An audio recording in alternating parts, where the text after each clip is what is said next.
திருப்பூர் மாவட்டம் அவிநாசி காவல் நிலையத்தில் புகையிலை மற்றும் பான் மசாலா விற்பனைக்கு தடை விதிக்கும் சட்டத்தின் கீழ் பல்வேறு வழக்குகளில் பறிமுதல் செய்யப்பட்ட தமிழக அரசால் தடை செய்யப்பட்ட சுமார் 500 கிலோ புகையிலை பொருட்களை அவிநாசி புதிய பேருந்து நிலையத்துக்கு பின்புறம் உள்ள ஜம்படை குப்படை கிடங்கில் அவிநாசி காவல் ஆய்வாளர் ராஜபிரபு, உணவு பாதுகாப்பு அலுவலர் ஸ்டாலின் பிரபு, சுகாதார ஆய்வாளர் அரவிந்தன், வருவாய் ஆய்வாளர் மகேஸ்வரி, பழங்கரை கிராம நிர்வாக அலுவலர் லதா ஆகியோர் முன்னிலையில் அவிநாசி நகராட்சி தூய்மை பணியாளர்கள் மூலமாக எரித்து அளிக்கப்பட்டது.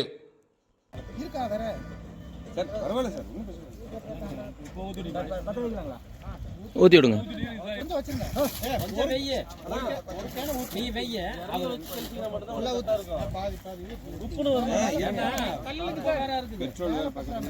ஆனா எரி எரிய ஊத்துனீங்க.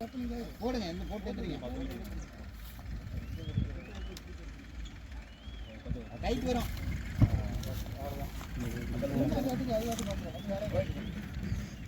நீங்க சொன்னாலும் கேட்காது, நான் சொன்னாலும் கேட்காது.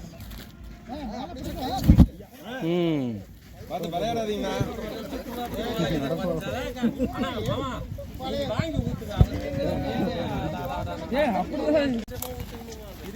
அண்ணா போதுண்ணா, தேவையே இல்லை, அது புடிச்சு கொடுத்துருங்க. வேண்டாம், ஊத்தாதீங்க.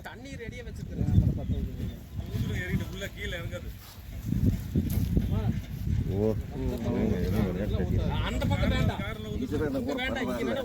அந்த மூளைக்கு அப்படி போய் அந்த மூலையில ஊத்து, அந்த மூலையில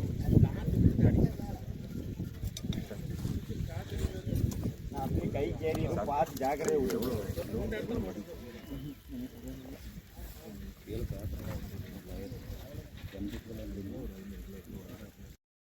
இது போன்ற செய்திகளை அறிந்து கொள்ள உழைப்பாளி குரல் செய்தி சேனலை பின்தொடருங்கள்.